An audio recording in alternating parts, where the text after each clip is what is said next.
Good morning, good morning, good morning. What's going on?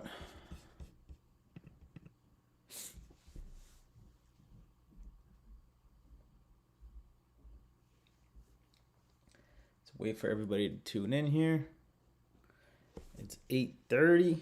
Let's see if we got the CPI numbers. Let's take a look.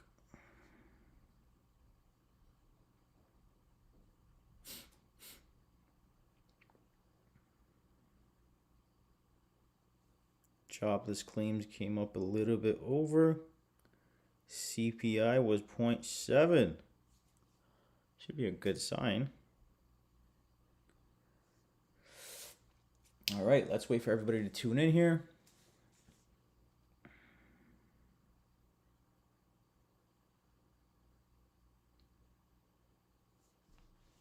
Good morning, good morning. Shanti, good morning. Let me put a message out in the Discord saying that we are live on YouTube. All right, let's go. Stan, good morning. Market taking a doo-doo right now. Right to that 420.45 level.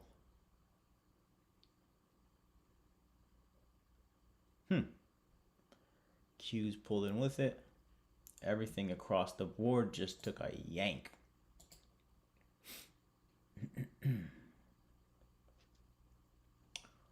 All right. Good morning, Shanti. Good morning, Stan. Good morning, Edgar. Everybody, good morning.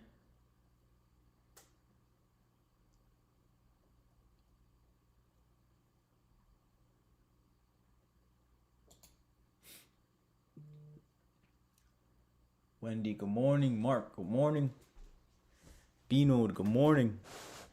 Good morning, good morning, good morning.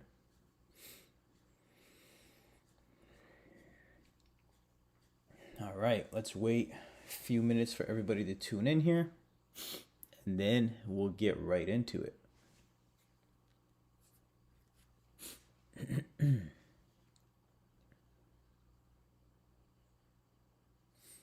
Iffy, good morning.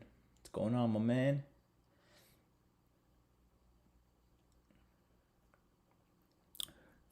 Gonna wait till 8:35. Let everybody slowly trickle in. Is the audio low? Can you guys hear it? Let me know. Testing, testing. 1, 2, 3.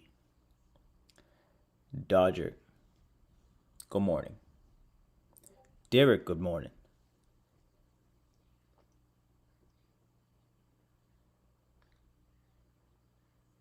Gary, good morning. Sky, good morning.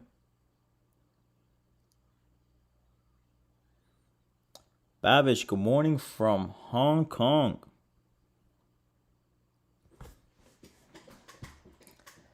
If the audio is okay, let me know in the chat so we can get going here without any issues.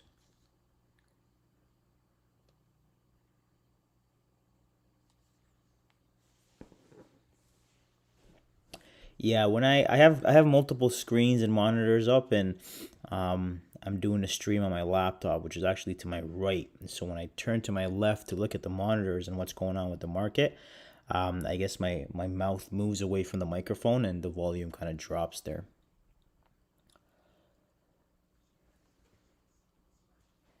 Neen, good morning. Peter, good morning.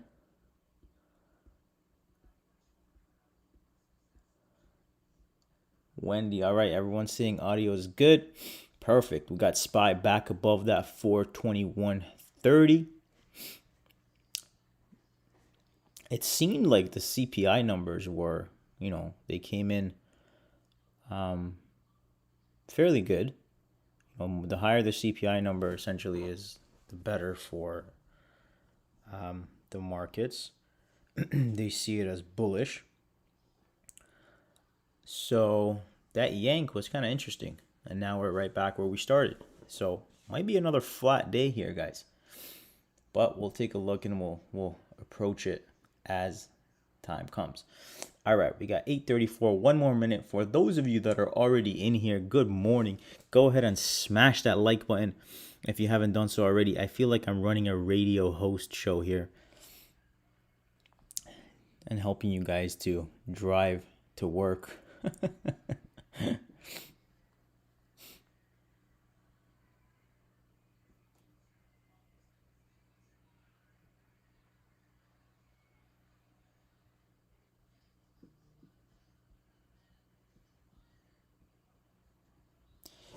Yeah, Dodgers CPI numbers came in at 0.7 and they were forecasted to be 0.4. So, I mean, the higher that number goes, essentially is considered bullish for the markets. Initially, it seemed like there was a big sell-off when it came out, but now we are kind of back up to where we started at. So, we'll take it as it comes. Destroy the like button. That's right. Smash the like button. All right, it's 8:36. I guess we got a little carried away here. All right, so we're going to get started here, guys. First and foremost, as we always do, we're going to look at the market, all right? And that's with the SPY. Clearly, what do we see here, guys? We can see there's some sort of major resistance right here at the 422.86, 423 area, okay? We are struggling to get above this, all right? Now, that can be for various different reasons. One, when you step back and you take a look at the market as a whole, ideally, we are very extended, right? But if you look at it, even in the closer time frame, people are saying, okay, we are way too extended from the 200-day moving average. We need some sort of a pullback. You can see in the prior year, we kind of rode that 200, touched it a few times, and then continued moving higher, right? So everyone is a little bit worried about this extension and being super extended to the upside. Now, why are we seeing this resistance right here? I think the market just generally needs some sort of a catalyst to get it above this 423, this 423 level. All right. Now the numbers obviously, we'll see how the market reacts to this going into the open. But as of right now in the pre-market, it looks like it's pretty flat currently, right? So we'll see how the market opens. Ultimately, what we need a clear and solid move with volume above that 423 level, right? If we look into the closer time frame, we can very easily see this big resistance area, right? Pop up, reject, pop up, reject, pop up, reject, pop up, reject, consolidate. We're struggling to get buyers above this level. There's got to be a reason for that, right? So people are maybe just waiting for some sort of news catalyst to come out. Whether it's the summer, people aren't here, buyers aren't here, or people think it's super extended. There's a lot of bearish sentiment in the market overall, simply because we haven't had that pullback, right? Again, in order to clear that, we really need to clear that 422.80, 423 with significant volume and really kind of push above it. And then we can kind of look for moves to the upside, right? Obviously on the downside here as well, if we lose that, we have the 420.45 as support on that wick bottom today in the pre-market. We did see that confirmation yet again. So we have some buyers there, got a nice dip buy opportunity there. And if we lose that, we go right back to the 419.27 area, which coincidentally kind of lines up with the 418 level in the 20-day moving average in the market. All right. So that's as far as the SPY goes. We need some sort of movement, some sort of catalyst to kind of push us through this 422.80, 423. Will today be the day? I'm not sure given the way that they reacted to the CPI numbers. But if we do get a solid push in the open and break above that 422.80, maybe then we can kind of look into the being solidly bullish and having a directional day. Clearly, you can see we had very choppy sideways action the last few days. Hopefully today is a little bit different.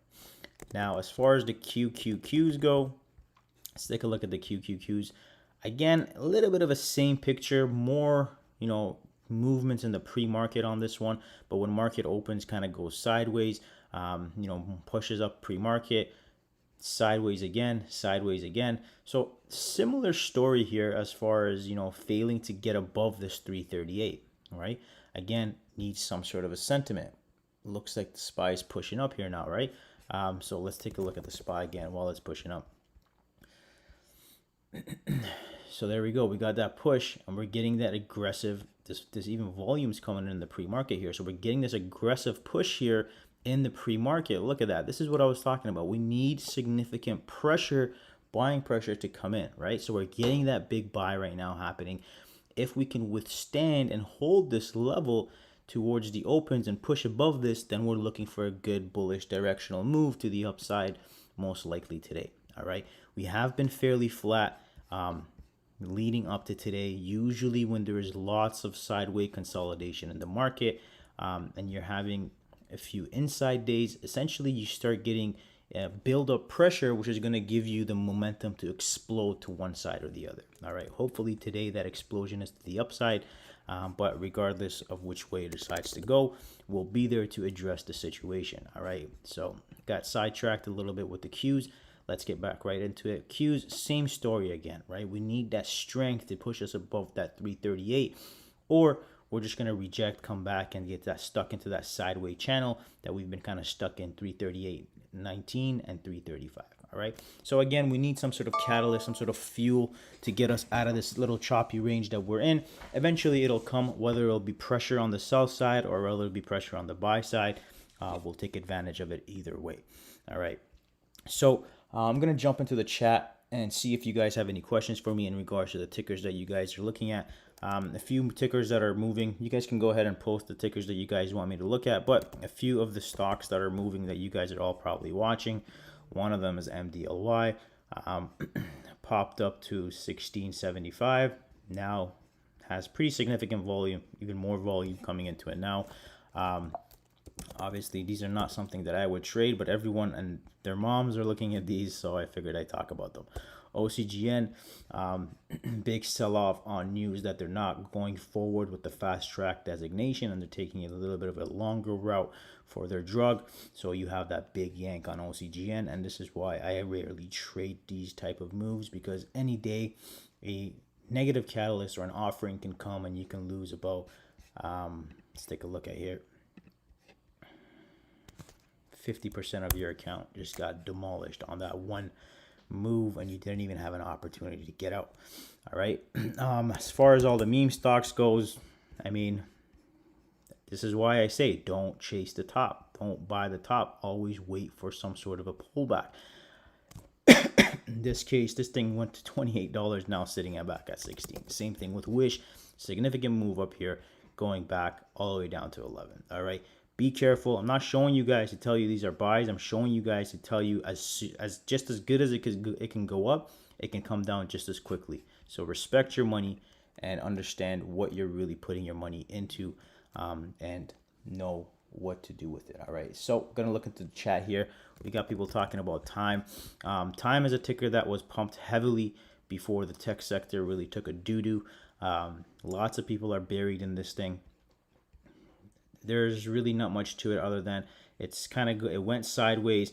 If it's maybe giving that inverse head and shoulders above the 220 and the 50 moving average. Now, if it can maintain above this 150 area, shorts can cover, and we can see maybe a retest of that 250, ultimately that $3 area. All right, so the level that it needs to maintain, it needs to stay above at least 140 on TYME. BYND. BYND. Wait, my chart didn't change. BYND. BYND. It broke. Let me see. We were looking at this yesterday, and I got burned on it. So BYND, we had this push here. I wanted this to break above the 155 and go up. That 150 area was the level that it needed to hold. It was stuck in this range here. Ideally, I wanted to break above this 155 for it to track higher. It needs to reclaim the 150 to attempt at that 155 again. Under this 150 level, it could very easily roll over as far as this goes. But it does have support at the 142. It's above the 200-day moving average. The 20 and the 50 just crossed. So in the longer term, it could see a move towards that 160, 182 area. Any view on AQMS?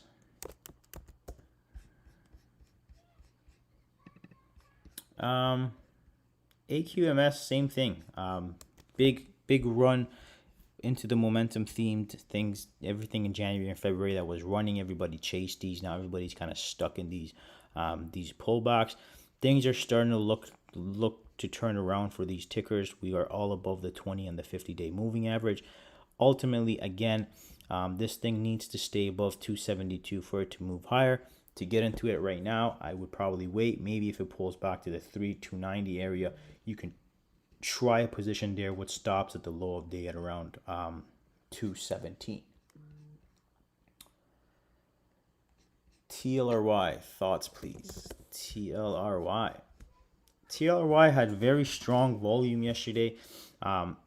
Tried to break out but got stuffed. Very good move on it yesterday, except near the end of the day it just took a big doo-doo with the market and it came back down. Ideally on TLRY, I've been saying this for some time now, these things need at least like 6 to 12 months. Okay, slowly they will turn around, slowly they will creep higher. If you're not in it, you could probably start to look for a position maybe around $18. It's risking that the all-time lows here, not the all-time lows, but the daily lows here with the 200 moving average day as your support, and targeting either the 30 or the 36 here in the short term and see what it does. All right, but currently it has resistance at 24.29, some support at 19.50. Ideal entries will probably be around this 17, even 16 would be better entries on it for the midterm. How do you feel on Momo? Let's take a look at Momo. Clearly rejecting this 200-day moving average, right? Getting some volume, had earnings already done. We need this to kind of break out of this downtrend, right? We have some sort of clear downtrend forming here. We need it to kind of get above this downtrend, ultimately break above, retest, and you can start looking at entries here. In the short term, I don't see anything in it. Not something that I would trade in the short term, but does have, a nice getting tighter action here. If we break above it and retest, we can kind of see that move to the upside. Lots of stocks are starting to show this kind of movement on it, right? So keep your eyes open on a lot of the stocks that are doing this. Workhorse had a nice move. On this day that it dropped, I told everybody don't buy it, don't buy it, don't buy it. People were trying to dip buy it. Came down all the way to $7. 20 and the 50 just crossed. They're all above the 20 and the 50. Currently, what it needs to do, it needs to track back above this 1850. Clear resistance level right here at the 1850 level. And then you have 200 moving average above you, which is going to act as resistance right here. Okay, ultimately needs to get above 1867 and then 20 in order to see this gap fill right here. If it does that, then you can see a nice gap fill to the upside. However, until then, it might reject this and come back down. Will take time. Workhorse is going to be a stock that's going to take some very long time for it to get through, again, because everybody bought up here and this dip didn't give them the opportunity to get out. So it's another bag holder chart currently. SPCE. SPCE putting in that bearish candle yesterday. Looking a little bit bearish here. It could pull down. Not a clear setup to where it really wants to do at this point. It could pull back down and retest that 20-day moving average. Don't see much in it in the short term. No real setup. If you're going to trade this, probably just day trade it either on the puts or the call side. However, in the mid to long term side holding, I don't really see anything in it. Lots of resistance overhead above. No clear setup on this one.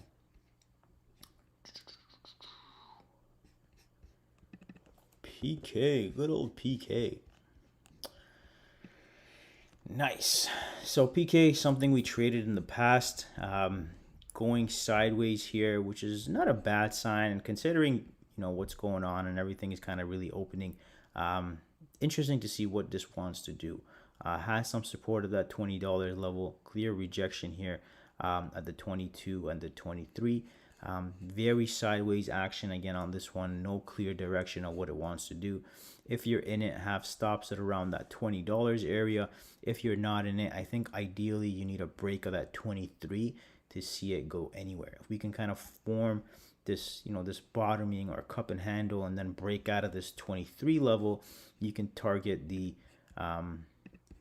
24, and then ultimately the 25.60. All right, but right now it's going sideways. No clear direction in it currently at the moment.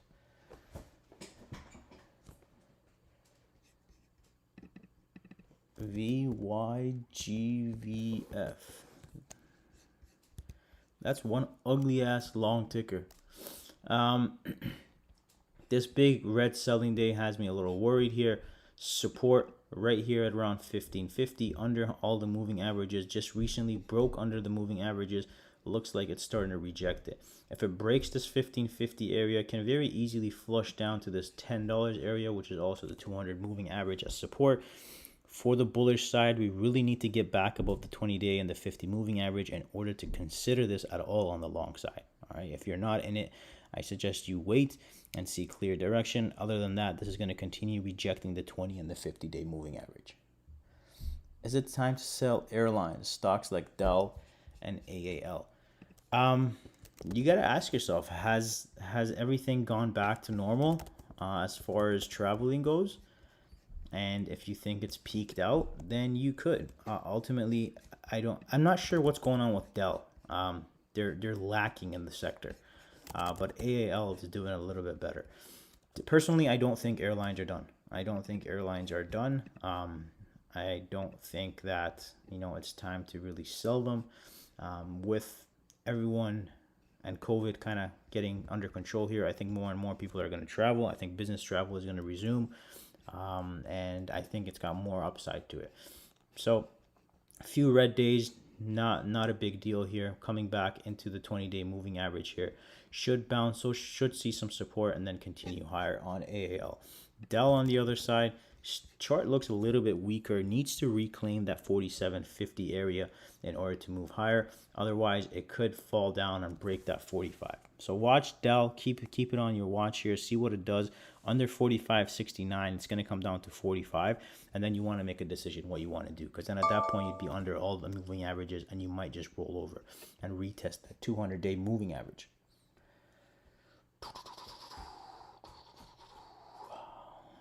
All right, let's take a look at F.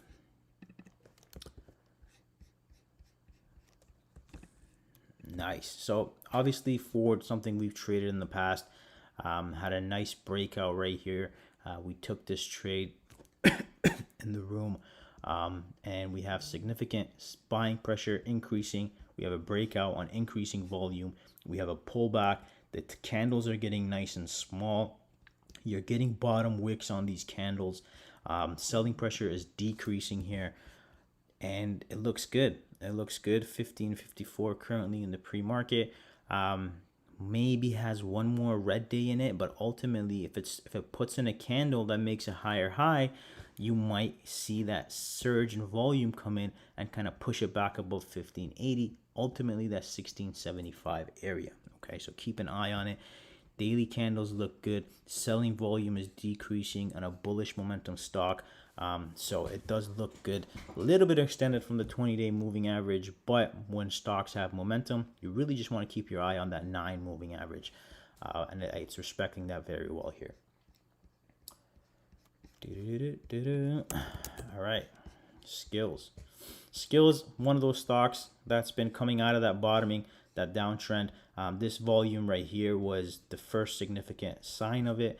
And then that 23 area, once we broke above that, gave a nice push yesterday. Given the market sentiment and the way things were, a lot of things kind of took a doo-doo near the end of the day, or they were flat. So pulling back here, good sign that it's above these three moving averages.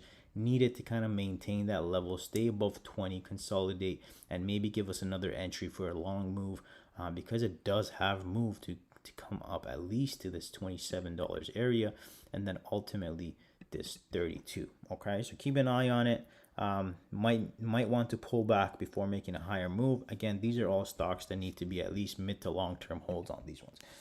Guys, if you're still tuned in, make sure you go ahead and smash that like button.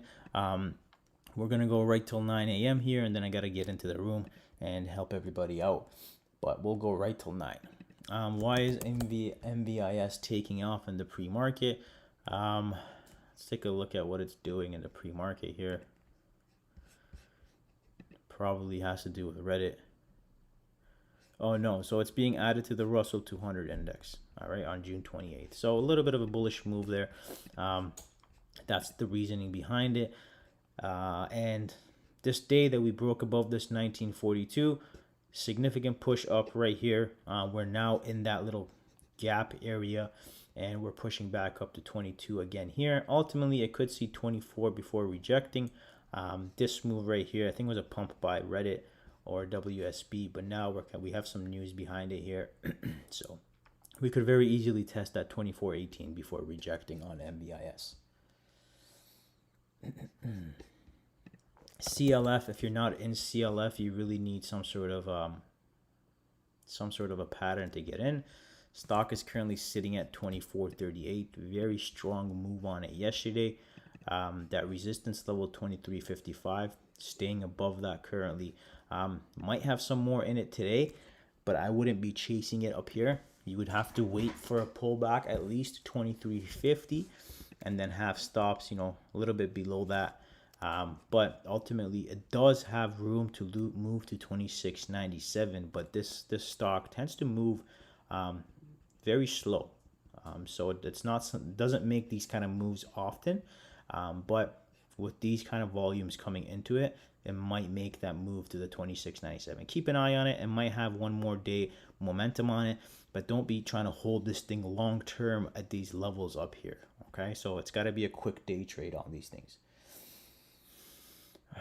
All right, guys. So 8:57. I think I've answered everybody in the chat. Again, I do go live every Thursday just to help you guys out, give you some market sentiment, and help you guys out with your questions and see if I can answer any of them. Again, every Thursday at 8:30 a.m. Eastern time. If you guys haven't done so already, smash that like button. And if you have any questions, make sure you let me know inside the Discord. I'll always be there to help you guys out. And if no one has any other questions, I guess we're going to sign out a little bit early today, just so I can get prepared and get ready for what's to come in the market. All right. Love every single one of you guys. Appreciate you guys all for tuning in, and have yourselves a wonderful, wonderful Thursday, and we'll catch you next week.